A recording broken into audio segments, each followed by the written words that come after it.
1 Syawal diraih secara sederhana dalam norma baharu. Solat Sunat Aidilfitri ditunaikan mengikut SOP ditetapkan.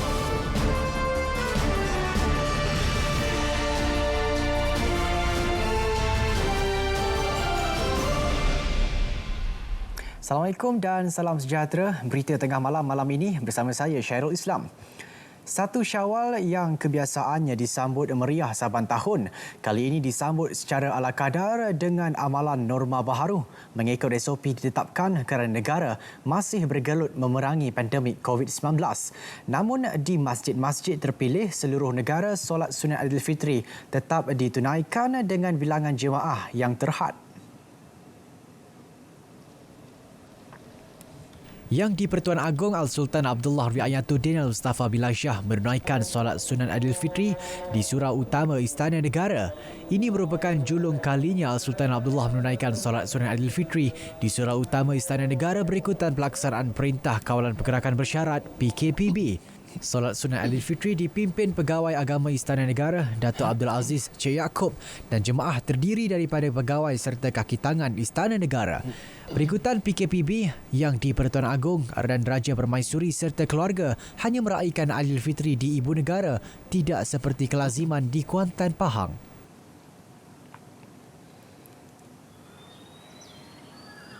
Di Masjid Sultan Abu Bakar, Johor Bahru, solat Sunat Aidilfitri ditunaikan seawal pukul 8.30 pagi. Solat dipimpin Imam Masjid Sabaruddin Zainun disertai 12 jemaah. Khutbah bertajuk Memerangi COVID-19 menyeru orang ramai mematuhi amalan SOP KKM. Di Masjid Sultan Idris Shah II, Perak pula, solat Sunat Aidilfitri berjalan lancar dengan pematuhan SOP ditetapkan. Seramai 12 jemaah termasuk imam menunaikan solat dengan kedudukan jarak yang ditetapkan antara satu sama lain.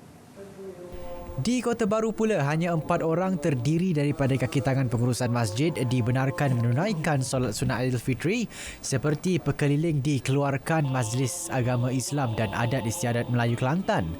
Imam Tua Masjid Sultan Muhammad II Teleport, Ahmad Yunuh mengakui menerima banyak pertanyaan berhubung solat berkenaan termasuk solat berjemaah lain. Arahan mengehadkan bilangan jemaah untuk solat Sunat Aidilfitri di masjid tidak menjadi halangan bagi umat Islam menunaikan solat sunat itu dengan melakukannya di rumah. Solat didirikan bersama ahli keluarga selaras norma baharu ketika seluruh dunia berdepan wabak maut COVID-19. Malah, pengalaman pertama kali menjadi imam dan menyampaikan khutbah solat Sunat Aidilfitri kepada ahli keluarga menjadi satu kenangan manis. Bagi Muhammad Zaidin Yusof yang tinggal berhampiran rumah mertuanya menganggap larangan tersebut membawa hikmah kerana beliau dapat bersolat hari raya berjemaah bersama. Meskipun bapa dan ibu mertuanya agak sedih kerana tidak semua anak dan menantu dapat balik berhari raya tahun ini, namun mereka tetap gembira kerana buat pertama kali menunaikan solat Aidilfitri di rumah. Amat bersyukurlah ya, kita dapat berkumpul bersama-sama pada pagi hari yang mulia ini dan kita dapat menunaikan solat Hari Raya Aidilfitri bersama dan kita dapat merasai jugalah juadah walaupun dalam keadaan yang amat kurang. Semestinya semua rakyat Malaysia merasakan agak lain dengan puasa, dengan raya kali ini. Tapi tidak mengapa. Yang penting kita semua bersama keluarga dan juga kita selamat. Saya memang nak pergi kat rumah kawan-kawan tapi saya takut COVID ni, kena jangkitan COVID ni. Jadi lebih baik raya dekat rumah dengan sepupu, dengan pak saudara semua. Sementara itu, umat Islam di seluruh dunia turut menyambut 1 Syawal secara sederhana. Ibadat solat Sunat Aidilfitri juga tetap diteruskan dengan norma baharu meski di beberapa negara kurang mempraktikannya. Di Kairah, Mesir, suasana kebiasaannya meriah pada 1 Syawal. Kali ini agak lengang disebabkan arahan Sekatan Pergerakan yang masih berkuat kuasa. Selain Mesir, Arab Saudi, Turki dan Syria turut melarang umat Islam di negara masing-masing mengerjakan solat Sunat Aidilfitri secara beramai-ramai di masjid bagi menghalang rantaian jangkitan COVID-19. Hanya sekumpulan kecil jemaah dibenarkan solat sunat di Mekah dan Madinah. Arab Saudi sudah membenarkan solat 5 kali sehari selepas negara itu terjejas teruk akibat COVID-19. Setakat hari ini, negara itu merekodkan 70,161 kes positif COVID-19 dengan 379 kes kematian setakat hari ini. Di Gaza, pihak berkuasa Hamas membenarkan solat sunat Aidilfitri di masjid, namun dengan langkah pencegahan jangkitan COVID-19 seperti membawa sejadah sendiri dan pemakaian pelitup hidung dan mulut. Penjarakan sosial turut diwajibkan. Ini pula suasana pagi Syawal di Dakar, Senegal. Solat sunat Aidilfitri tetap diadakan dalam jemaah yang ramai. Setakat hari ini, Senegal merekodkan 3,047 kes positif COVID-19 dengan 35 kes kematian. Di Rawalpindi, Pakistan, ratusan penduduk mengerjakan solat sunat Aidilfitri dengan masjid kekal dibuka seperti sepanjang Ramadan. Negara itu telah merekodkan 54,601 kes positif tambahan lebih 2,000 kes hari ini. 32 kematian merekodkan menjadikan jumlah terkini sebanyak 1,133 kes. Di Jakarta, Indonesia pula, kebanyakan masjid masih tidak diberi kebenaran untuk mengerjakan solat sunat Aidilfitri di masjid. Namun, di beberapa masjid pinggir bandar, solat sunat Aidilfitri dalam kumpulan ramai tetap diadakan. Indonesia telah merekodkan 1,372 kematian tambahan 21 kes hari ini. Kes positif pula sebanyak 22,271 kes.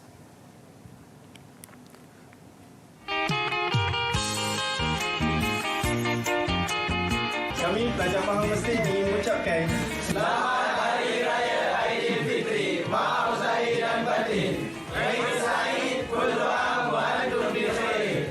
Hadiah salam perantauan.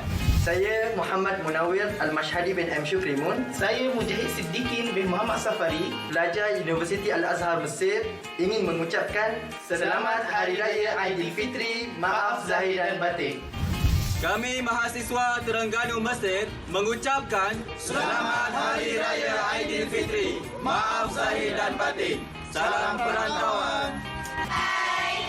Assalamualaikum. Kami mewakili mahasiswi Al-Azhar Mesir di Kahirah ingin membuat ucapan kepada keluarga kami yang berada di Kuantan, Temandah, Petai, Rantut, Marai, Kuala Rompin dan Kerbera dengan ucapan Selamat Hari Raya. Maaf zahir dan batin. Minal aidin wal faizin. Kullu am wa antum bi khair.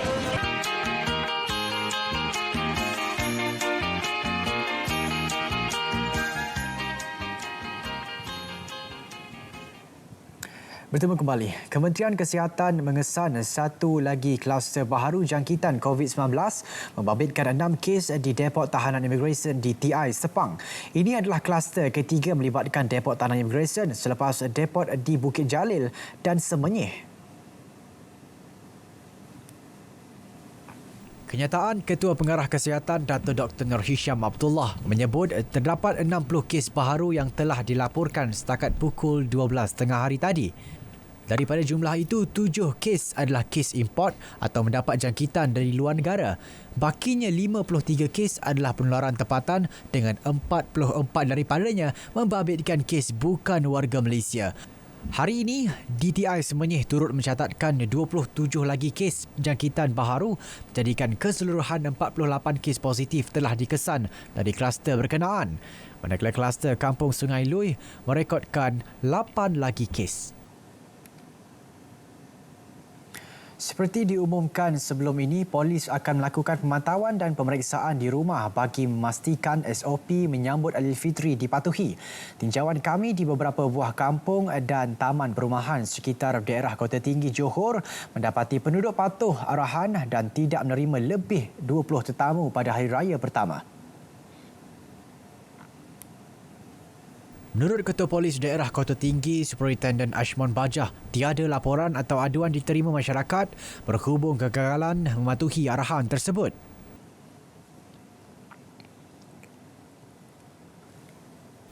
Keseluruhan, saya berpuas hati pematuhan masyarakat di Kota Tinggi sepanjang tempoh Perintah Kawalan Pergerakan Bersyarat dan liputan yang kita buat pada hari ini pun kita melihat pematuhan masyarakat di kawasan kampung-kampung dengan taman-taman perumahan sangat baik. Polis daerah Kota Tinggi menubuhkan 3 pasukan khas bagi memantau sebarang aktiviti pelanggaran syarat PKP. Setakat ini sebanyak 27 premis di daerah itu telah diarah tutup kerana ingkar PKPB. Seperti semalam, Selangor dan wilayah Persekutuan Kuala Lumpur masih mencatatkan kes positif baharu paling tinggi. Berikut data terkini COVID-19 mengikut negeri setakat 12 hari tadi.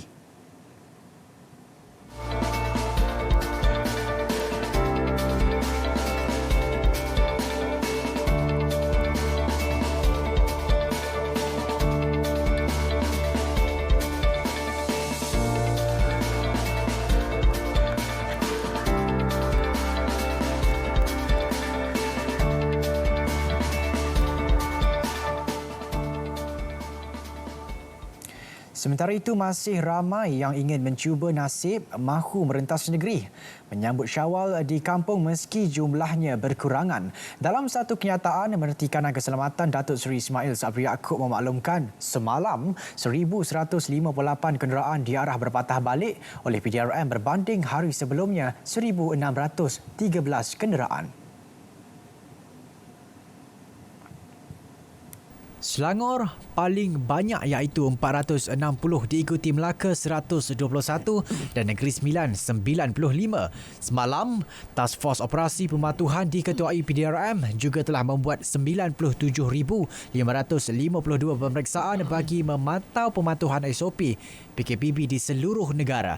162 sekatan jalan raya atau SJR rentas sepadan negeri di seluruh negara telah dijalankan PDRM dan 157,364 kenderaan telah diperiksa. Turut diperiksa 10,637 pasar awam, 4,045 tempat ibadah, 944 tempat riadah dan 636 tapak binaan. PDRM juga telah menahan 156 individu dan mereman 50 individu atas kesalahan melanggar SOP dan mengenakan kompaun kepada 106 individu atas kesalahan melanggar SOP. Di Negeri Sembilan, beberapa warga asing yang cuba keluar dari kawasan dibenarkan telah dikenakan tindakan.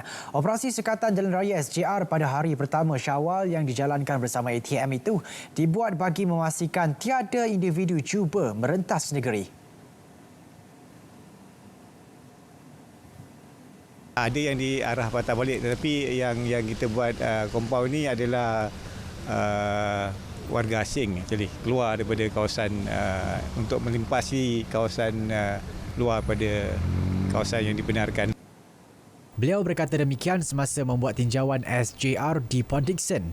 Sementara itu, Panglima 1 Brigadier General Muhammad Nazri Abdul Rahman menegaskan pemantauan dan rondaan dipertingkat menjelang Aidilfitri bagi mengelak penularan wabak COVID-19. Anggota saya sentiasa berada bersama-sama bertugas dengan PDRM dan juga peningkatan dari segi pemantauan yang banyak adalah sekarang daripada rondaan yang mana MPV tu meningkat banyak. Jadi saya rasa itu yang mana diarahan untuk membantu dan juga memeriksa orang-orang awam dalam menyambut raya ni untuk demi keselamatan bersama.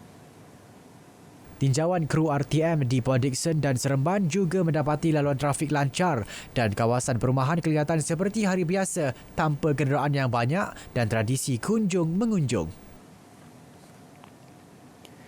Ini pula peringatan kepada mana-mana individu yang cuba untuk merentas negeri menyambut Aidilfitri. Mereka akan terus dikenakan kompaun jika tiada alasan kukuh atau kebenaran daripada pihak berkuasa.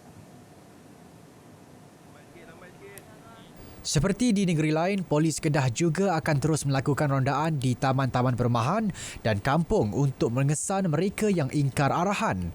Kita tidaklah memeriksa semua rumah atas kekangan keanggotaan, tapi kita berdasarkan kepada maklumat dan berdasarkan kepada pemerhatian di mana kalau berlaku satu rumah kereta banyak, nombor plate Kedah, nombor plate Selangor, nombor plate Johor, maknanya mereka ni balik daripada Johor, mereka balik ni daripada KL dan sebagainya. Jadi kita akan buat pemeriksaan, pertanyaan sama ada mereka ni mendapat kebenaran di bawah gerak Malaysia ataupun mendapat kebenaran berturis daripada pihak Kuala Polis.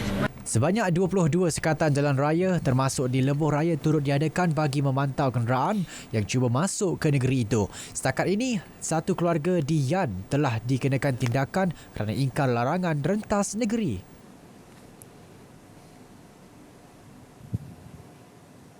Di Air Hitam Pulau Pinang pula kira-kira 200 buah rumah diperiksa melibatkan kawasan kampung dan pinggir bandar. Menurut Ketua Balai Polis Air Hitam, ASP Muhammad Fazli Abdullah, semua penduduk patuh SOP ditetapkan dan mereka menyambut baik kehadiran anggota polis.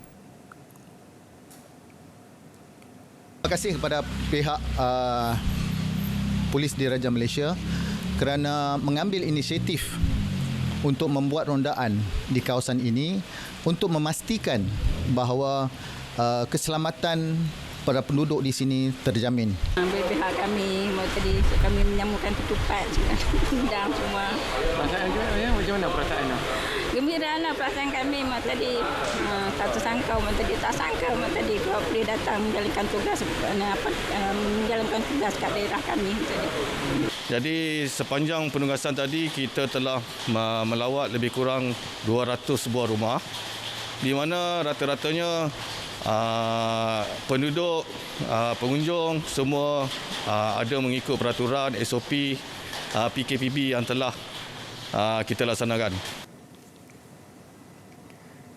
Saudara, meski sambutan Aidilfitri kali ini cukup berbeza tanpa tradisi pulang ke kampung beraya bersama keluarga dan meneruskan aktiviti ziarah, namun kemeriahan hari kebesaran itu tetap dirasai.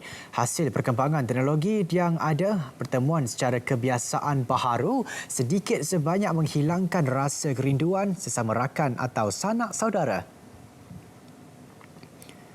Penggunaan aplikasi panggilan video banyak digunakan sebagai pengganti diri yang setidak-tidaknya dapat mengubat kerinduan kepada keluarga. Ramai memanfaatkan teknologi komunikasi itu untuk menatap wajah-wajah yang dirindui di pagi Syawal seolah-olah mereka terasa begitu dekat meskipun berada nun jauh di kampung halaman kerana kekangan pergerakan rentas negeri.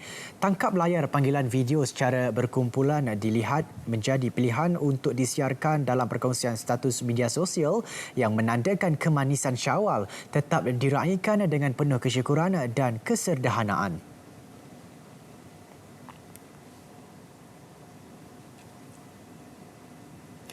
Kebiasaannya pada 1 Syawal setiap tahun lokasi-lokasi utama di ibu negara akan dibanjiri warga asing. Namun hasil tinjauan wartawan Fairuz Ghazali, suasana itu jauh berbeza tahun ini. Walaupun suram berbanding tahun-tahun sebelumnya, warga asing nyata bersyukur meraihkan Aidilfitri ini dalam keadaan serba sederhana. Lokasi utama warga asing di kala musim perayaan seperti Jalan Masjid India, Kota Raya dan Jalan Yap Ahloi ternyata lengang daripada kunjungan warga asing.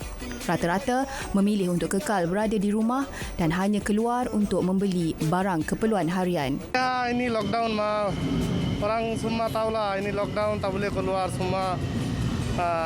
Duduk rumah lah, tak boleh keluar. Tapi kita mari sini beli daging lah, beli sayur ke apa, beli cepat-cepat beli, kita boleh pergi rumah lah, balik rumah. Tapi tak boleh lama-lama jalan-jalan, tak boleh lah. Ini macam botol-botol satu hari satu kali keluar, mau beli sayur, balik. Ini macam saya apa-apa saya tak boleh keluar, jalan-jalan tak boleh. Bagi peniaga di Kota Raya, mereka mengakui jualan kali ini ada penurunan. Namun apa yang berlaku adalah isu keselamatan dan kesihatan yang perlu diambil perhatian semua masyarakat. Memang bisnes not good, true. Sebab control movement control order, less people. Kita pun tak mau banyak orang, ramai orang turun sini. Kita mau kurang orang lah. Saya rasa raya ni berbeza sikit lah. Dari segi keadaan COVID, sebelum ni raya tahun lepas ni beragak suasana ceria, meriah. So tahun ni tak okey sikit lah tahun ni. Kurang sikit. Jika dahulu lokasi Kota Raya ini menjadi tumpuan warga asing untuk berkumpul dan meraihkan Hari Raya, namun tahun ini suasananya cukup berbeza. Keadaan di sini kelihatan lengang, di mana ini menunjukkan warga asing yang berada di Malaysia faham dan akur dengan perintah kawalan bersyarat yang dikenakan kerajaan. Siti Fairuz Ghazali, RTM. Sambutan Aidilfitri diraih dengan rasa penuh tanggungjawab bagi petugas barisan hadapan yang terpaksa berjauhan dengan keluarga pada 1 Syawal. Bagi mereka, perjuangan perlu diteruskan bagi memutuskan penularan jangkitan COVID-19 dalam apa jua keadaan. Tinjauan di stesen kuarantin Hotel Furama Bukit Bintang pagi tadi mendapati kira-kira 70 petugas dari pelbagai agensi bertugas di stesen tersebut. Meski sedih kerana tidak dapat beraya bersama keluarga, tugas perlu ditunaikan. Bukan senang untuk kita merasai suasana macam ni. Mungkin kita tak dapat ulang lagi pengalaman seperti ini. Itu sajalah apa yang saya nampak lah. Memang mereka akan, memang semua rata-rata memang sedih nak balik raya. Tapi diorang semua menghargailah apa yang diorang cuba buat ni. Di bawah saya ada 7-8 orang anak buah. Dan saya tak nampak langsung diorang merungut yang diorang nak balik ke, diorang nak apa, tak ada. Diorang sangat konsisten, diorang sangat berintegriti dan diorang sentiasa bersiap sedia dalam menggalas tanggungjawab. Yang kerja tu biasalah, cuma kat pusat kuarantin memang first time lah kita beraya di pusat kuarantin kan, bersama dengan petugas semua. Memang dah tugas kita kan, so kita buatlah seikhlas yang mungkin. Ini tahun pertama saya untuk bekerja pada Hari Raya di lapangan. Kebiasaannya saya bekerja pada Hari Raya hanya di pejabat. Buat kali pertamanya beraya di lapangan pada hari inilah, pada tahun ini. Dan perasaan tu ada sedih sikit, tapi walaupun kita sama-sama beraya bersama semua petugas yang ada di Barisan Hadapan, khususnya di pusat kuarantin Hotel Furama ni, terubat juga rasa rindu tu sebab semua ada di sini. Jadi ramai beraya, jadi sedih tapi seronok juga. Hari ini, seramai 133 individu dalam pemantauan yang pulang dari Mesir dibenarkan pulang ke rumah masing-masing setelah 14 hari menjalani kuarantin. Rata-rata yang ditemui menyatakan rasa syukur kerana dapat pulang ke pangkuan keluarga pada Hari Raya Aidilfitri. COVID-19, Alhamdulillah, dan sahabat-sahabat saya yang sama sekali, saya sebanyak 133 orang selamat daripada COVID-19. Alhamdulillah, saya happy sangat. Ya, Alhamdulillah, saya tak sabar nak jumpa family dan peluk khasnya ibu bapa saya dan adik-adik saya yang menanti di rumah saya. Saya rasa bersyukur, Alhamdulillah, sebab dapat discharge pada hari raya pertama dengan kerjasama semua agensi, dengan management semua. Alhamdulillah, saya dapat keluar ni dan saya bangga dan seronok lah. Bilik yang selesa, makanan yang secukupnya dan kemudian semua selesa lah. Saya cakap 100% selesa. Bersyukurlah jadi rakyat Malaysia sebab tak semua negara yang jadi macam rakyat Malaysia tanggung rakyat dia macam ni. Saya rasa sangat-sangat bersyukur dia dijahirkan sebagai rakyat Malaysia. Ada jumpa family ya? Ya. Apa perasaan dari Saya rasa happy sangat-sangat sebab dah lama tak jumpa, dah dekat setahun tak jumpa mak. Bagi pengurus Hotel Furama Balan Mutaliar, pihaknya berbangga kerana dapat turut sama dalam menyumbang usaha dan tenaga membantu negara menangani COVID-19.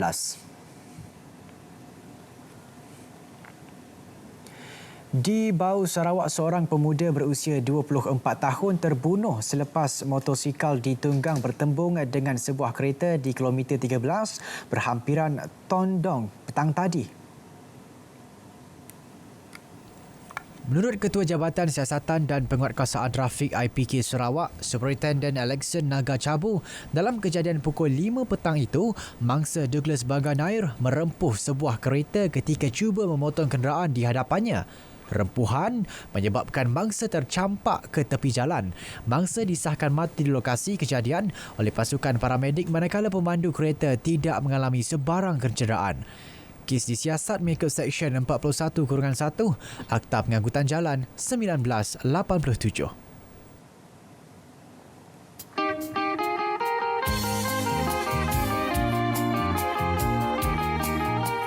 Assalamualaikum warahmatullahi wabarakatuh. Saya Razi Jidin mengucapkan Selamat Hari Raya Aidilfitri dan maaf zahir batin kepada seluruh umat Islam di Malaysia, khususnya warga Kementerian Pendidikan Malaysia. Sambutan Hari Raya tahun ini tentunya amat berbeza berbanding dengan tahun-tahun sebelumnya. Apa yang penting, pada tahun ini kita menyambut Aidilfitri dalam keadaan yang selamat bersama keluarga yang terdekat. Panjut merata pasang pelita, pelbagai cara dibuat sulur. Hanya semeter jaraknya kita tetap mesra, maaf dihulur. Selamat Hari Raya Aidilfitri, maaf zahir dan batin.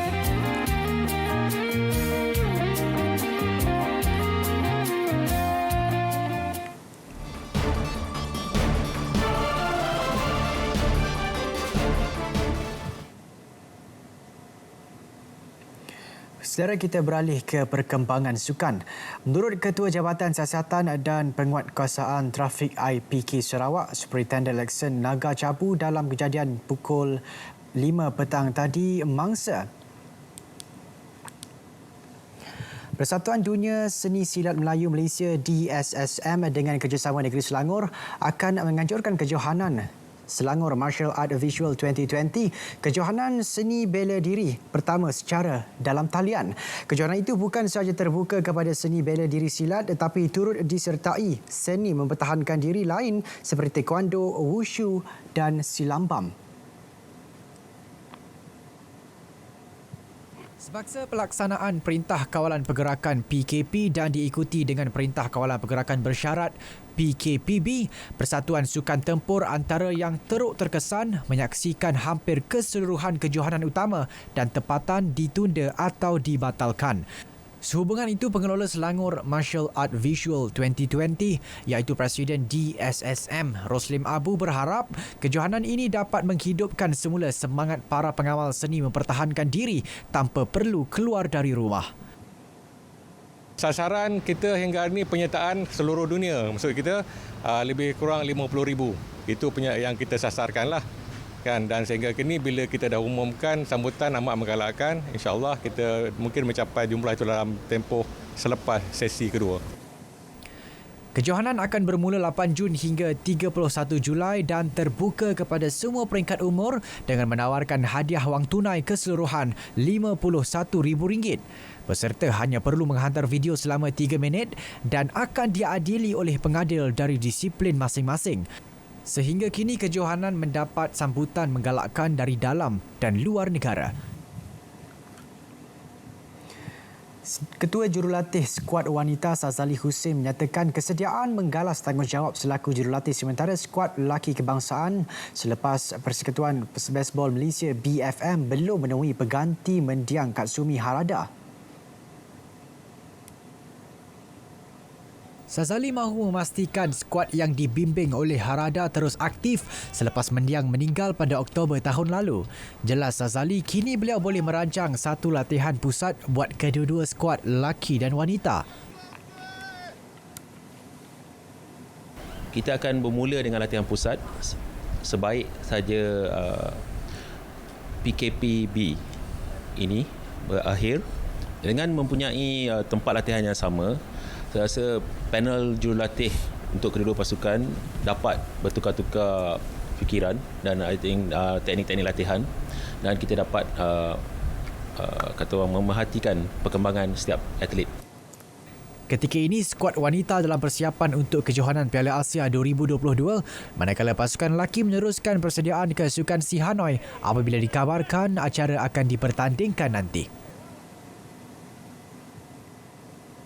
Saudara, berita tengah malam 1 Syawal berakhir di sini. Terus amalkan kebiasaan baru ketika menyambut Aidilfitri. Ingat, kita jaga kita mesti menang. Selamat Hari Raya Aidilfitri dari kami warga berita Halewa Semasa. Saya Syarul Islam. Assalamualaikum dan salam sejahtera.